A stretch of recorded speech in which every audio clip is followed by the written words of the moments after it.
मंगाएंगे भैया। और चलिएगा क्वेश्चन है आपका ए स्क्वायर की 4 की भाई ये पीछे में जाए, अगर है तो इसके अगले पद ज्ञात करें, नहीं है तो नहीं है। चलिए देखिए कैसे हल हमें दिया है वो हम लिखेंगे। दिया है a square a cube a4 और डेट ये हमको दे रखा है इसमें, ठीक है। प्रश्नानुसार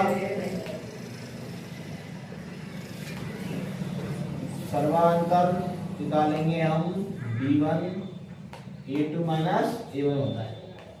तो भाई मेरे d1 इक्वल टू a2 कितना है हमारा a स्क्वायर माइनस a1 कितना है हमारा a। तो d1 कितना निकलेगा हमारा a ऐसे ही रहेगा, a घटेगा नहीं, घटा मत देना, a स्क्वायर में से a गया तो a बचेगा। ये गलती मत कर देना, गलती से गलत हो जाएगा। क्यों? क्योंकि बेटा x स्क्वायर में से कभी x नहीं घटता। x स्क्वायर में से अगर ऐसा होता ना x square 2x square minus x square तो आता क्या x स्क्वायर। हमेशा पावर समान हो तो ही घटेंगी, अन्यथा नहीं, ठीक है भाई। आप दूसरा निकालो d2 equal to a3 minus a2। d2 equal to a3 कितना हमारे पास a क्यूब और a2 कितना है a स्क्वायर। भैया d2 रहेगा हमारा a क्यूब माइनस का a स्क्वायर। ये हमारा d2 ये हमारा d1। तो भैया अंतर इसके क्या आ रहे हैं, अलग अलग आ रहे हैं। तो ये क्या है, अंतर अलग अलग आ रहे हैं। तो क्या है ये बेटा एपी सीरीज नहीं है। क्यों? क्योंकि इसके अंदर अलग अलग आ रहे हैं, अलग अलग आएंगे तो एपी सीरीज नहीं है, समान आ रहे तो एपी सीरीज है। तो आप दो ही अंतर निकाल के लिख सकते हो, कि तीन अंतर निकालने की जरूरत नहीं है, आप कोई अंतर निकाल के लिख सकते हो। अतः भाई साहब ये अतः बेटा ये है एक, अतः यह एक नहीं है, क्योंकि इनके सर्वांतर डिफरेंस है। भी कोई दिक्कत नहीं है ना, लिखोगे हाँ एपी नहीं है, अंतर नहीं है, नहीं। चलो भाई क्वेश्चन है आपका 8 का कि माइनस का 1/2 माइनस का 1/2 1/2 क्या है एपी है। अगर है तो इसके आगे भी 3 बार निकालेगा। तो वाला दिया है हमें वो लिख लेंगे भाई। तो दिया है क्या दिया है माइनस का 1/2 माइनस का 1/2 माइनस का 1/2 माइनस का 1/2। चलो एक प्रश्नानुसार क्या कह रहा है क्वेश्चन। प्रश्नानुसार कह रहा है भैया सर्वांतर निकालो। सबसे पहले सर्वांतर d1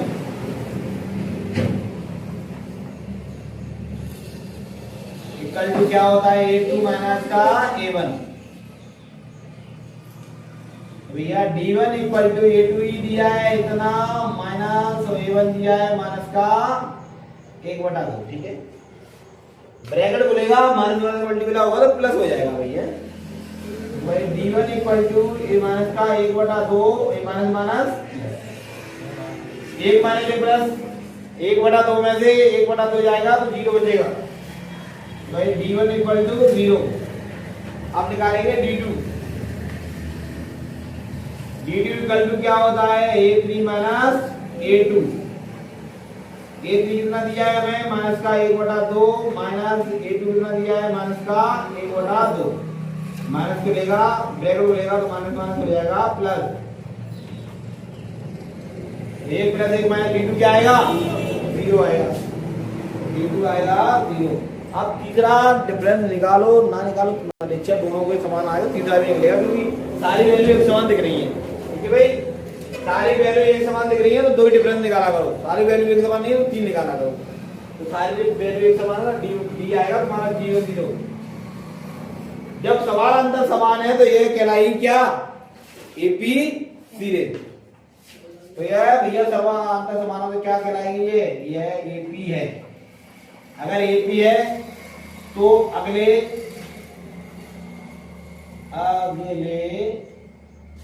तीन पद कैसे निकालेंगे भाई? क्या पता है हमारे पास 1 2 3 4 पद है ना, 5 पद निकालेंगे, 6वां 7वां, ठीक है।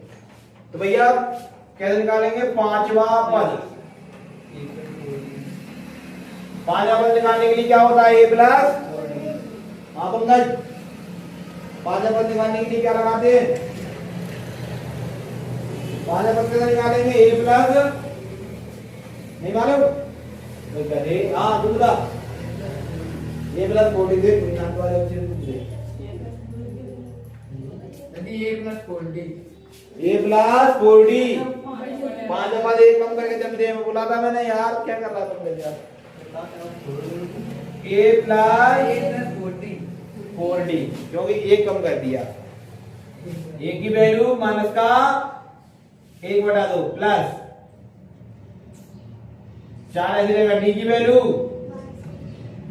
माइनस का 1/2, ठीक है भाई?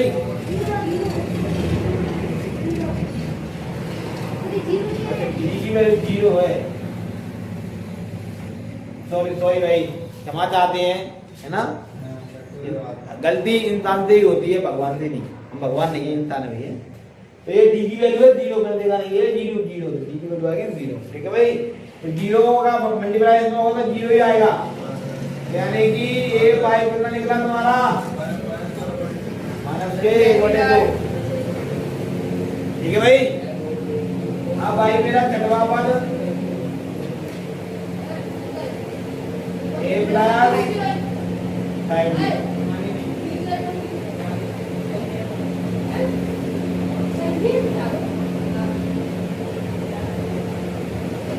तो ये भी 0 हो जाएगा ना? अब भाई सातवां पद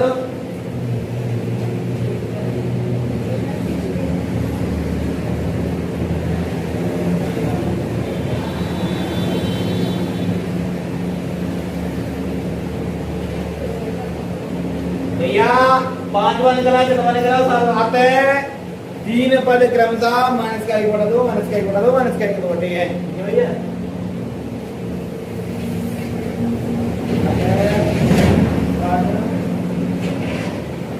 क्रमशः माइनस का 1/2, माइनस का 1/2, ठीक है भाई?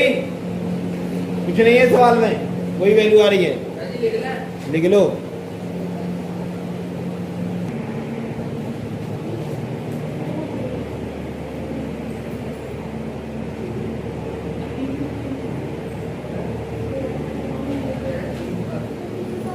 चल भाई, अब आगे बढ़ने के लिए आपको एक फॉर्मूला याद करना पड़ेगा, okay?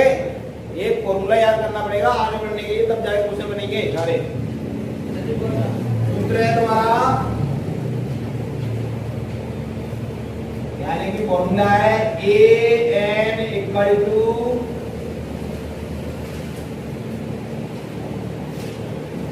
a plus n minus 1 into डी। ये भाई फॉर्मूला आपको लर्न ही करना पड़ेगा। n क्या होता है, a क्या होता है, d क्या होता है? तो d होता है सर्वांतर, n होता है पदों की वैल्यू, पदों कितने पद हैं, और a होता है पहला पद। y ये कितने पद निकालना है वो उसकी वैल्यू होती है, ठीक है? जब पद है इतने निकालना है उनकी वैल्यू होती है। डन? जैसे मैंने बोला भाई पांचवा पद आएगा 5 है, ऐसे लिखते पद ए 5, वैसे लिखेंगे पद यहाँ पे, ठीक है? तो ये प्रथम पद कितने हैं और डी सर्वांतर। ये फॉर्मूला याद करना पड़ेगा, A N equal to A plus N minus 1 into D. Okay done? तभी आगे ये अब आई चालू होती है प्रश्नावली 2.5.2, हाँ 5.2 निकालो भाई।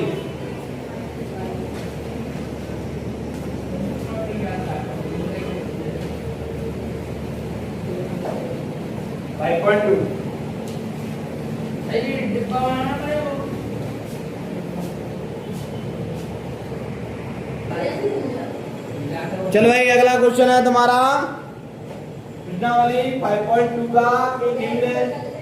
एक साड़ी दी है, एक बॉक्स दिया है, इसमें आपको एक खाली स्थान भरना है, इसको फिलिप करना है। भाई कैसे आएगा, क्या आएगा? जस्ट मैंने अभी सूत्र लिखवाया था, क्या इसमें ये पूरे में यही सूत्र चलेगा, ए एन इक्वल टू, ये फॉर्मूला चलेगा पूरे में भैया है, इसको नोट नोट डाउन कर लेना भाई, ये बहुत इंपॉर्टेंट फॉर्मूला है। A N equal to A plus bracket में N minus one into T. ठीक है भाई, चलो क्वेश्चन क्या कह रहा है, इस जगह में क्या आएगा पहला क्वेश्चन। तो भाई हमारा पहला क्वेश्चन है कि ये दिया है उसने 7, डी दिया है 3 और एन दिया है 8, तो आपको ए एन निकालना है। ठीक है भाई, ये अपना क्वेश्चन है, इसका मतलब यही है, ए 7 दिया है, डी दिया है 3, एन दिया है ना, ए एन आपको निकालना है। तो भाई कैसे निकालेंगे, देखिए बोर्ड पे बेटा, हल हमें दिया है वो लिखेंगे हम, क्या दिया है हमें दिया है सर a बराबर 7 दिया है, d बराबर 3 दिया है, n बराबर दिया है 8। और बेटा ज्ञात क्या करना है, हमें ज्ञात करना है कि a n क्या आएगा। ज्यादा किसी को समस्या, कोई समस्या नहीं, क्वेश्चन का दिया है, कोई अपना बोल दिया है। अब भाई प्रश्नानुसार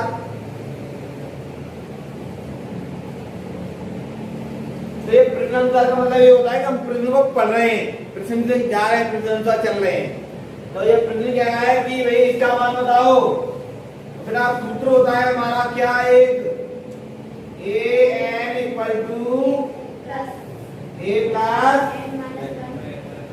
इंटू, बहुत बढ़िया। अब भाई ए एन हमारे पास है नहीं है, तो ए एन हमको निकालना ही है, तो ए एन यही रहेगा। ए कितना है प्लस एन माइनस डी कितना है, ये दिया है 7, डी दिया है 3, ये दिया है एन दिया है 8, तो हमने रख दिया भैया। ए एन इक्वल टू 7 ऐसे रहेगा, इसमें जाएगा कितना हो जाएगा into 3। A N equal to 7 ये 21, ब्रैकेट बोलेगा चिपकने वाली वैल्यू से मल्टीप्लाई हो जाता है। ब्रैकेट बोलता है ब्रैकेट के साथ जो वैल्यू चिपकी रहती है उससे जस्ट मल्टीप्लाई होता है। ठीक है भाई, 7 को मल्टीप्लाई करना 21, कितना हो जाएगा ये एन, बताइए एन कितना है 28। ध्यान ना आएगा भाई, समझ में आया, कोई दुख जो तो मैं बता रहा हूँ इस क्वेश्चन में, पंकज दुख है, हाँ बोल बेटा क्या दुख है।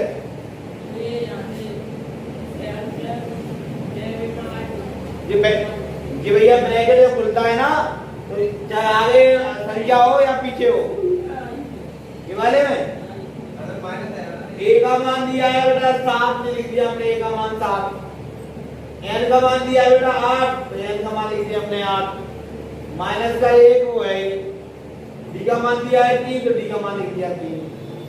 अब भाई 7 का 7 रहेगा, प्लस का प्लस रहेगा, 8 में से 1 जाएगा, माइनस प्लस माइनस होता है 7 बचेगा, वो बगल में 3 लगाया वो लगाइए। अब 7 का 7 ब्रैकेट खुलता है, ब्रैकेट के आगे पीछे जो वैल्यू होती है उसमें मल्टीप्लाई हो जाता है, आगे हो या पीछे हो, तो 7 हो जाएगा 21। 21 में 7 जोड़ेंगे तो 28 होता है, 30 नहीं होता, 21 7 28 होता है, 2 2 4 होता है, 5 नहीं होता है, नोट कर लो।